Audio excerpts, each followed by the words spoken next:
Hi there. We just had another Q&A, and here's an extract from that you might find interesting, or hope you will find it interesting. We go a bit more in detail about things like accents and why it's not really that important to get rid of them. So here it is. The first one is to do with infinitives and gerunds. And the question is that saying, I wanted to ask if there's any way to distinguish which one we should use, and it's sometimes hard for them. And it gives the example, she likes swimming, she likes to swim. And just as a quick sort of reminder, gerunds are these sort of ing type verbs that get used as nouns in a sentence. And the infinitive is like, to swim, to eat, to be. And the thing is, sometimes you need one, sometimes you need the other, sometimes it doesn't matter, and sometimes it matters a lot. So for instance, if we look at, we're not going to go into a huge lesson on this. You can do, you can look this maybe up online, just look for infinitives and gerunds, and you'll see, for instance, that certain verbs need one or the other after it. So for instance, to expect needs an infinitive. I expect to know the results tomorrow. You wouldn't say, I expect knowing the results tomorrow. It just doesn't sound at all right. And so a verb like expect would need the infinitive. I expect to know the results tomorrow. Or we are planning to go on holiday next year. Okay, so certain verbs have to have the infinitive after. And then there's another group of verbs that have to have a gerund after. For instance, consider. I considered staying the night, but didn't. I admit to having had a nice time. I recommend learning English every day. So these types of verbs need the gerund after. And others, it doesn't matter. In the example that was given, just find it again. She likes swimming, she likes to swim. There's not a really big difference between the two, and you can sort of use them interchangeably. But then we have situations where, depending on which one you use, makes a huge difference to the meaning of the sentence. So if we take, for instance, Tom saw Sally in town and stopped talk to her. We have two options here, the infinitive or the gerund. If we take the infinitive, Tom saw Sally in town and stopped to talk to her. The gerund would be, Tom saw Sally in town and stopped talking to her. Now they're both syntactically, semantically valid, but their meanings are almost polar opposites. So in the infinitive case, he stopped to talk to her. So one was coming this way, one was coming this way. They stopped, had a bit of a chat, and carried on. That's sort of a nice thing to do. But if we say he saw her in town and stopped talking to her, that means no, I'm not talking to you. He won't talk to her. And that's sort of like the opposite. And so we have to be really careful which one we choose. Sometimes we have a choice. Sometimes we don't. Sometimes the choice is really important. Unfortunately, there are guidelines for when to use which one. I cannot give you a list of a rule that says this is the rule for one, this is the rule for another. You sort of pick it up as you go along, and when you start learning more vocabulary and getting a bit used to using the language, you'll realize, oh, this situation requires this one, this situation requires this one. Sometimes it doesn't matter, sometimes it does. So just to give you sort of an idea about infinitives and gerunds, so that it's a bit complicated, it's a bit confusing. I do feel your pain, but please trust me when I say it will get better with time. Another slight confusion on the next question is to do with proper and common nouns. And it's saying, take an example of a horse. If we consider animal kingdom as a set, then a horse would be a proper noun because it's an... No, not really. This isn't quite the way it works. I think I can get the angle they're coming from. They're saying, well, here's a group of something, and that's a common noun, and then we have one element of the group. Well, that must be a proper noun. But the thing is, you don't have just two levels. You can have a huge level between horse and animal kingdom. You have, horses, warm-blooded animal, mammals, animals, and you can't just say that because one is under another it must be proper or common. That there's no rule about this. There's no logic that dictates this.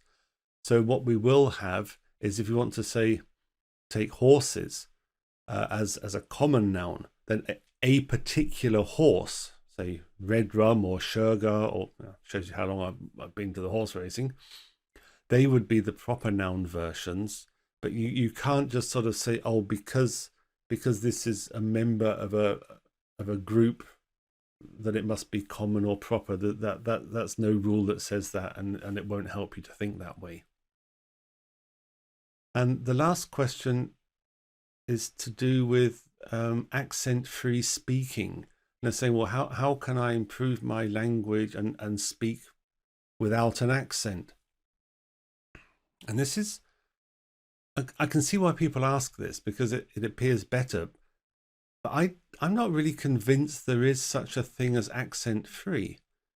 Everybody has an accent, even native speakers. If you go to England or UK especially, there are dozens and dozens of different accents and regional variations depending on where you come from. And add in like the States and Australia and South Africa, there are hundreds of native speaker accents. So what do you mean by accent free? Now, often people think of an accent, especially when they're learning a foreign language, and all they're doing is they're using like their way of talking their own language and applying that to another language. And this is okay. I mean, there's nothing wrong with this. The only time I would say that it could be a problem is if the accent is so strong that people have trouble understanding you. Then I'd work on it. But if you just have a mild accent and people know where you come from, I don't see the problem with that. And again, what accent do you want to have? This is a very it's a valid question. Now, as a sort of a slight anecdote, several years ago, I got it into my head that I needed to learn Russian because it's a nice language. I've been there a few times, and it really frustrated me being unable to communicate with people. And so I started taking Russian classes. And there's a river that goes through Russia called the Volga, and there's a make of car there. And one time during the lesson, the teacher said to me, "Oh, you've got a very good Russian L." Now I say Volga. A lot of the people in Germany say Volga. I don't know if you can hear the difference. And I didn't really think about it. I thought, well, it's the same as an English L. And then I sort of really paid attention to what the mouth was doing when we were saying this L. And if you take, say, the English L, and the tongue is sort of on the ridge of the hard palate, so it's a bit further back, which makes it sound somehow sort of fatter. When Germans say an L, the tongue is really behind the teeth, so it's a lot further forward, and it makes it somehow different, thinner maybe. And the Russian version was more like the English version, so I ended up saying, well, I'm not doing anything different, it's just like an English L. And you could tell the people from Germany when they were speaking, because they had this sort of thinner L with the tongue sort of right directly behind the teeth and not sort of on the ridge of the hard palate. So don't be worried about an accent. It doesn't matter if people know where you come from. Be proud of where you come from. There's no shame in coming from somewhere else. It's usually a good thing, hopefully still. So, and of course, if people realize you come from somewhere else, they might be interested to know a bit about where you come from. They might be interested in your country, the traditions, cultures. There will, of course, be a few idiots who won't be interested in this or use it as some sort of in a negative way, but they really are in the minority. So don't be overly sensitive about having an accent. Unless, of course, with the caveat, it's preventing communication because it's so strong. In that case, just slow down a bit and really try and form the words clearly. And like I say, if you say I want to speak accent free, it doesn't exist. Everyone has an accent. It's just a case of where they came from. I mean, when we lived in Scotland, my little sister picked up, I mean, well, I don't know, she was 5 or 6 at the time. And we moved from England to Scotland, and she actually started picking up a Scottish accent while she was there. So you will adapt and pick up the accent of the people around you.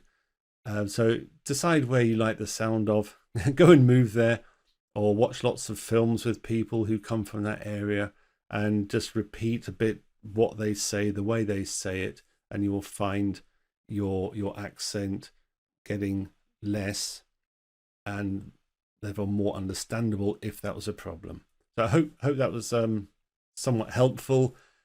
One less cause for concern is always good. Yeah, that was it for this week. Keep the questions coming. We'll do another one next week. Bye for now. Well, that was a short extract from our Q&A this week. I hope you found it interesting and informative. And if you have a question, please use the comments below. You'll definitely get an answer, and it might even end up in the next Q&A. Also, if you're interested in becoming a member of the membership site, please check out the link in the description.